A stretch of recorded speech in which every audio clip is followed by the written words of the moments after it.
हाय, नमस्कार. मी स्नेहा कोगदे फॅमिलीमध्ये तुम्हा सर्वांचं पुन्हा एकदा खूप सारं स्वागत करते. कसे आहात सगळे? आशा करते तुम्ही सर्वजण मस्त मजेत आणि भरपूर आनंदात असाल.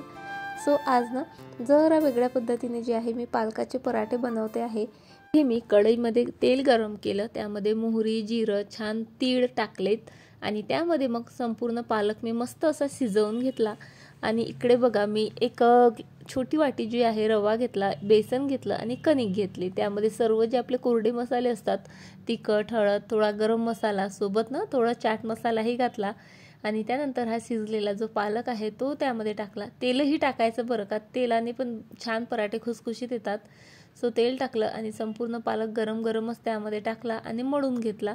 आणि आता लाटते आहे मी म्हणजे पराठे.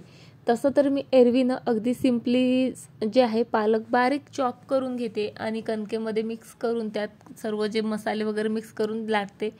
तसेही ना पराठे खूप छान लागतात. पण काय होतं म्हणजे पालक आपण जेव्हा चिरून टाकतो बऱ्याचदा त्याच्या ज्या फांद्या असतात छोट्या मोठ्या त्याही त्यामध्ये जातात आणि त्या जर दाताखाली आल्या ना की मग मुलाला नाही खावंसं वाटत किंवा तो पालक ना एकदम दिसून पडतो. सो त्यामुळे मी अशा टाईपचे जे पराठे आहे आज ट्राय करते आहे. पालक असा शिजवून टाकला ना म्हणजे दिसूनही पडत नाही आणि टेस्टबद्दल तर काही विचारूच नका. आता इथे पराठ्यांचे शेप तुम्हाला दिसत असेल. आरोही बोलली मला स्क्वेअर शेपचे हवेत, तिला स्क्वेअर शेपचे. आता पिहू बोलला मला ट्रायंगल शेपचे, सो त्याला ट्रायंगल शेपचे बनवलेत. आणि त्यानंतर आता आमच्या सर्वांसाठी मी बनवते आहे ते म्हणजे सर्कल शेपचे. आता मुलांचे हे खरं तर फालतूचेच लाड आहेत पण पुरवावे लागतात. फक्त शेप वेगळा जरी म्हणजे असला ना तरी मुलांना पराठे वगैरे फार आवडून खातात. म्हणून जसं ते म्हणतात ना तसे शेपचे जे आहे मी त्यांना पराठे बनवून द्यायचा ट्राय करत असते. ना व्हाईट कलरचे, व्हाईट शेडमधून किंवा लाईट शेडमधले जे बेडशीट वगैरे असतात ना ते यूज करायला फार आवडतात. पण होतं काय, ते फार मळतात. आणि इथे तुम्हीही माझ्यासोबत नक्कीच रिलेट कराल, कारण आवड आपली असते पण मग त्या बदल्यात आपल्याला तितकंच ते स्वच्छ करावं लागतं, मेहनतही तितकीच घ्यावी लागते. सो मेहनत करण्यासाठीच जी आहे ही छोटीशी मेहनत टाळण्यासाठीच जी आहे ही छोटीशी टिप इथे मी तुमच्यासोबत शेअर करते आहे. बघा, मी या टबमध्ये गरम पाणी घेतलं, म्हणजे हात बुडेल त्यापेक्षा जरा जास्तच गरम आहे. त्यामध्ये डिटर्जंट घातलं, व्हिनेगर घातलं आणि एक पोहे खायचा मोठा चम्मच असतो ना तेवढं जे आहे इथे मी खाण्याचा सोडा घातला. छान ते मिक्स केलं आणि त्यामध्ये जे आहे आता मी ह्या सर्व ज्या पिलो आणि माझे बेडशीट वगैरे आहे ते भिजत घालणार आहे 1 ते 1.5 तासासाठी. होते कसं बघा, आपण जेव्हा म्हणजे झोपतो ना, आता मी तरी असं डेली ऑइल नाही लावत पण आरोहीचे पप्पांना खूप जास्त ऑइल लावतात आणि ते काय होतं मग त्या उशींना ते ऑइल लागतं आणि त्यावर धूळ माती बसत जाते आणि इतके डाग पडतात ना, अगदी काळे काळे होऊन जातात पिलोज. आणि तुम्ही जर आता माझं कसं असतं, मी मशीनमध्येच वॉश करायला टाकते बेडशीट वगैरे वगैरे, पण ना मशीनमध्ये हे डाग असे प्रॉपर निघत नाहीत, घासून टाकावे लागतात. घासून जरी टाकलं ना तरी पूर्ण व्यवस्थित निघत नाहीत बऱ्याचदा. सो मी असं एखाद महिन्यातून किंवा 15 दिवसातून असंच करत असते. तुम्ही बघितलंच आता 1 तास झाला आणि किती काळं पाणी निघालेलं आहे, कारण व्हिनेगर आणि सोड्यामध्ये ना क्लिनिंग प्रॉपर्टीज खूप असतात. अगदी कसलाही डाग असला ना ते इझिली काढू शकतात. म्हणून मी त्यामध्ये जे आहे भिजत घालत असते. शिवाय गरम पाण्यामध्ये सुद्धा बरीचशी डागं निघतात, त्यात जी काही धूळ माती असेल ना ती पाण्यातच निघून येते बघा. त्यामुळे आपल्याला पुढे जास्त मेहनतही करावीच लागत नाही. तुम्ही बघितलंच पाणी किती जास्त काळेशार झालं होतं ते. आणि आता जस्ट मला जिथे जिथे जास्तच काळवणलेलं किंवा काळे डाग दिसत आहेत ना तिथेच फक्त मी साबण लावून जे आहे हे बेडशीट व्यवस्थित ब्रशच्या मदतीने घासलं. आणि म्हणजे फार तर हे बेडशीट क्लीन करायला ना मला आता फक्त 5 मिनटं लागले असतील. आणि एरवी जर म्हणजे हे मी केलं नसतं ना ट्रिक, सो खूप वेळ लागला असता मला. आणि म्हणजे डोंट नो की झालंही असतं क्लीन इतकं की नाही ते. आणि हे सकाळचे कपडे आहेत बघा. सकाळी आंघोळ झाल्यानं मी आधी कपडे वगैरे धुवून वाळायला टाकले होते. आणि आता ऊन इतकं तपत आहे. मी 1-2 संडेला आय थिंक अकोल्याला गेली होती. येताना ना अक्षरशः हातपाय जळत होते, इतकं ऊन होतं. आणि आत्ता तर वाजलेले आहेत जवळपास 2 वाजलेत, बहुतेक 2 वाजायला आलेत. आणि कपडे माझे अगदी कडकडीत वाढलेत. आणि 8 दिवसाआधी जवळपास बघा दिवसभर कपडे वाळायचे नाहीत, शेवटी रात्रीचे फॅनमध्ये टाकावे लागायचे. आणि 8 दिवसात इतकं वातावरणात चेंजेस आलेत ना की कपडे अगदी 1-2 तासातच वाळून जात आहेत. चला, आता संपला एकदाचा हिवाळा आणि उन्हाळा स्टार्ट होतोय. आणि आता यावरूनच मला आठवलं उन्हाळी कामांनाही सुरुवात करावी लागेल, कारण म्हणजे फेब्रुवारीत कसं ऊन भरपूर असतं तसं, पण इतकंसं ना आपल्याला त्रास होत नाही. पण तेच जर एप्रिल मे मध्ये ही कामं करतो म्हटलं तर बराच त्रास होतो. सो मी डिसाईड केलं की यावेळेस ना फेब्रुवारीच्या लास्टमध्ये जे आहे माझे सर्व उन्हाळी कामं जे आहेत मी करायचा प्रयत्न करेल. आणि बघा म्हणजे 2 वाजलेत आणि 2दा माझे कपडे जे आहेत वॉश करूनही झालेत. घर तर माझं केव्हाच आवरून झालं, सर्व कामंही झालेले आहेत. पण म्हणजे कितीही म्हटलं ना काही ना काही कामं बायकांची दिवसभर चालूच असतात. बघा आता पिहू आला, सो त्याच्यासाठी मी मस्त अशी मिक्स डाळीची खिचडी बनवली आणि ती जी आहे आता फू फू फू फू करून मी थंडी करून घेत आहे. कारण त्याला ना म्हणजे एकदा का खिचडी दिसली की मग त्याला म्हणजे धीरच धरवत नाही. सो त्यामुळे अशी थंड करून जी आहे मला द्यावी लागते. खिचडी किंवा डाळ भात लावताना जे काही पाणी निघतं ना, म्हणजे आपण डाळ धुतो, तांदूळ धुतो, त्याचं जे पाणी असतं ना ते कधीच मी फेकत नाही. कारण ते ना आपल्या प्लांटसाठी फार बेनिफिशियल असतं. आता माझे इंडोअर प्लांट्स आहेत त्यामुळे त्याच्या रिक्वायरमेंट्स ना फार कमी आहेत तशा. तर त्यामुळे माझ्याकडे जास्त जे आहेत फर्टिलायझर नाहीच आहेत. केमिकल फर्टिलायझर आहेत काही, पण जितकं म्हणजे रिक्वायरमेंट प्लांटचे असतात ना त्या प्रमाणात नाही आहेत. फक्त NPK आणि मल्टीव्हिटॅमिन ते वगैरे आहेत.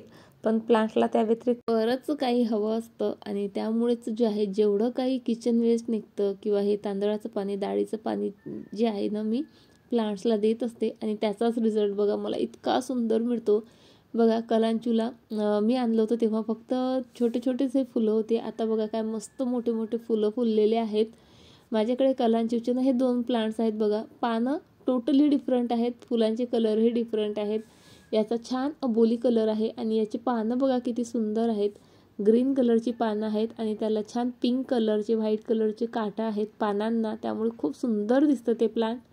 याची पानं मात्र सिंपल आहेत, पण याचा कलर पहा काय मस्त लाल, अगदी लाल गर्द आहे आणि खूप सुंदर. आता होपसो म्हणजे उन्हाळाभर तरी या फुलांना, झाडांना ना अशी फुलं राहावीत. आणि जसं मी बोलली की ऊन फार तपतंय, तर तुमच्या लक्षात येईल आता मी सदाफुलीचं एक फुल दाखवलं तुम्हाला आणि अगदी माना टाकल्यात त्यांनी उन्हामुळे.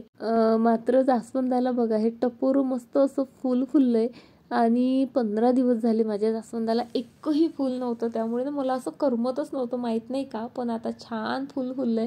कारण सांगते मी ना त्याची छान डीप प्रुनिंग केली होती. सो त्यामुळे नवीन ब्रांच आणि त्याला कळ्या धरायला बराच म्हणजे कालावधी जो आहे लागलेला आहे. पण आता मात्र त्याला छान एक फूल आणि भरपूर जे आहे कळ्या दिसत आहेत. म्हणजे यापुढे पुन्हा एकदा जे आहे मला दररोजचं एक तरी जास्वंदाचं फूल नक्कीच मिळणार आहे.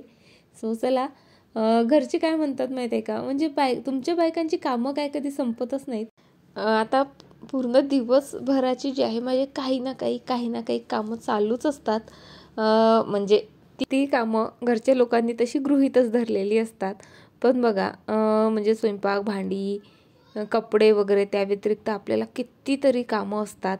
आता बघा ना पिहू आला तर पिहूला खिचडी करून दिली, त्याची भांडे निघाले, ते घसले, लगेचच जे आहे आरोही यायचा वेळ झाला. सो आरोही सकाळीच टिफिनमध्ये नाश्त्यासाठी जे आहे फ्रेंच फ्राईज मागत होती, पण मी काही तिला दिले नाहीत. म्हटलं तू घरी आल्यावर तुला नक्की बनवून देईल. आणि ती बोलली प्रॉमिस कर, तू विसरते, असं तसं बरंचसं आमचं जे आहे बोलणं झालं. पण ती यायच्या आधी माझे फ्रेंच फ्राईज मी असे तयार करून तिला दिलेत ना. सो त्यामुळे ती फार खुश होती, एक्सायटेड होती आणि ती मला बोलली ही बापरे मम्मा तुझ्या लक्षात राहिलं. आणि सांगू का म्हणजे मुलांना मी ना फारसं म्हणजे ऑइली खाण्यापासनं म्हणजे ऑइली खाऊ घालणं टाळत नाही. कारण बघा त्यांच्या शरीरात कितीही ऑइल गेलं किंवा फॅट झालं ना तरी त्यांच्या इतक्या साऱ्या ॲक्टिव्हिटीज असतात, इतकं काही त्यांचं काही ना काही तुडतड चालूच असतं की त्यामुळे ते फॅट वगैरे ना आपोआप जे आहे विरून जातं. सो त्यामुळे जर त्यांनी मागितलं तर मी ऑइली देतेच. असं अगदीच माझं नसतं की नाही खूपच ऑइली होऊन जाईल, खाऊ नका वगैरे वगैरे. कारण मुलांमध्ये तेवढं चालतंच, कारण त्यांच्या ॲक्टिव्हिटीजच एवढ्या असतात आणि ही कामं ना म्हणजे एक झाली की एक चालूच असतात.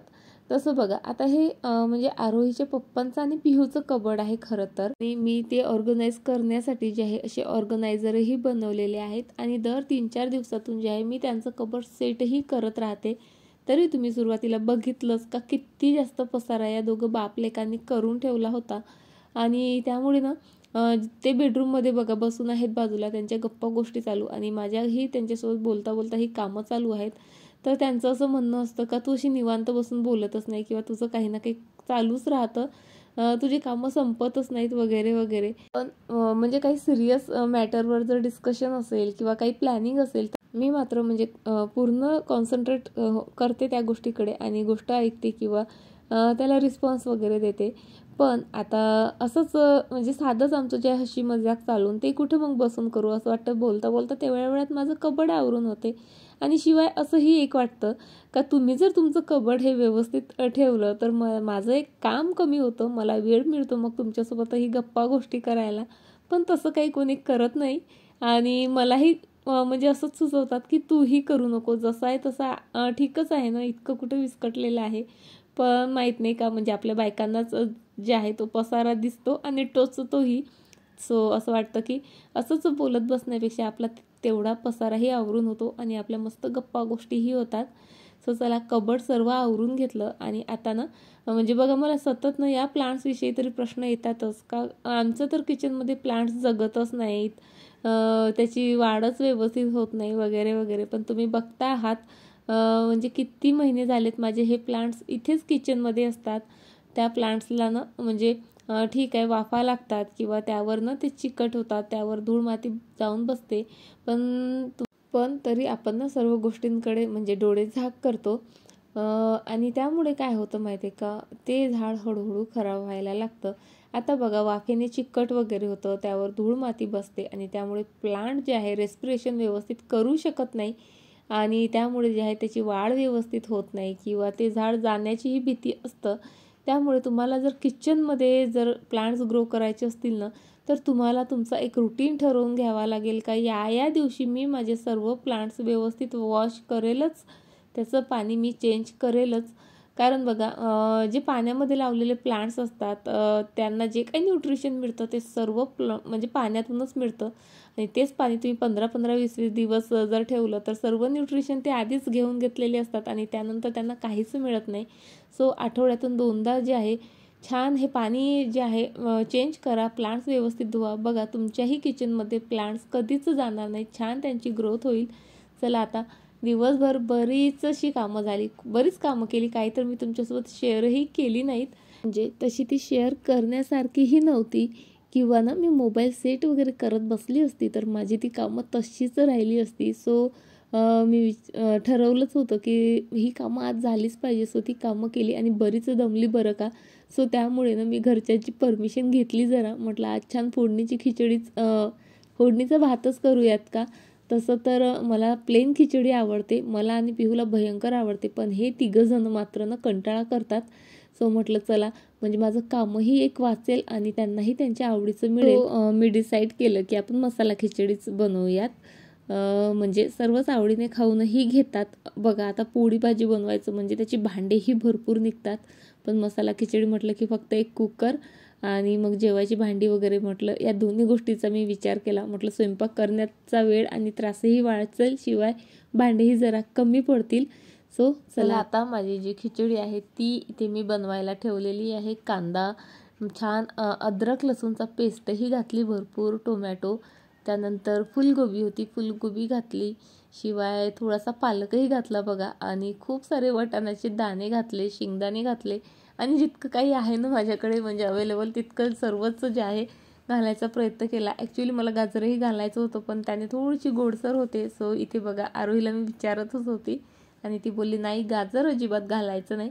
सो गाजर नाही घातलं पण इतर सर्व व्हेजिटेबल्स ज्या अवेलेबल होत्या आणि छान लागतात खिचडीत आणि या कारणाने तरी जे आहे मुलांच्या पोटात भरपूर भाज्या जातात. त्यानंतर ना त्यामध्ये तिखट, मीठ, हळद, थोडासा चाट मसाला वगैरे घातला, जिरेपूड धनेपूडही घातली आणि सर्वात शेवटी जे आहे त्यात तांदूळ घातलेत आणि चला तर सर्वात शेवटी त्यामध्ये थोडंसं गरम पाणी ॲड केलं आणि खूप सारी कोथिंबीर ॲड केली आणि जे आहे आता माझी जास्तीत जास्त 10 मिनिटात जी आहे माझी खिचडी बनवून तयार होईल. आणि खरंच म्हणजे ज्या दिवशी दमलेलं असलं आणि त्या दिवशी घरच्यांनीही असं समजून घेतलं ना तर खरंच खूप छान वाटतं बरं का. बघा माझी इथे फोडणीची खिचडी बनवून तयार आहे आणि ती होईस्तोवर मी पिऊचा अभ्यासही इथे घेतलेला आहे, काही लर्निंग घ्यायची होती त्याची. सो दोन्ही कामं माझे अगदी 5 मिनिटात झाले. आणि त्यानंतर मस्त आम्ही जेवण केलं. जेवण केल्यानंतर ना, आता मी तुम्हाला सांगितलं मी ताबडतोब झोपत नाही, भांडे वगैरे घासले. सो बाहेरची मोक्षचा आवाज आला. बघा तोंडात चिवच येते. मोक्षचा आवाज आला दरवाज्यावर, ठुठावत होता, आवाजही देत होता. सो ओपन केला. सो त्याने आम्ही दिसता क्षणी असा मस्त डान्स करायला सुरुवात केली. आणि पिल्लू इतकं छान गोड डान्स करत आहे म्हटल्यावर मग कोणाला झोप येईल नाही का. सो 15-20 मिनिटं मस्त आम्ही मोक्षचा असा छान डान्स एन्जॉय केला. खूप हसवलं त्याने आम्हाला. चला आता मोक्षूच्या या सुंदर डान्स परफॉर्मन्स सोबत आणि छोट्या मोठ्या टिप्स सोबत आजचा व्हिडिओ मी इथेच संपवते. आणि आशा करते तुम्हाला आजचा व्हिडिओ नक्कीच आवडला असेल.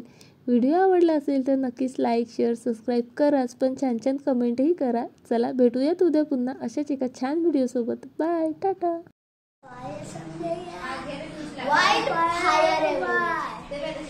पुष्पा को फायर समझेगा,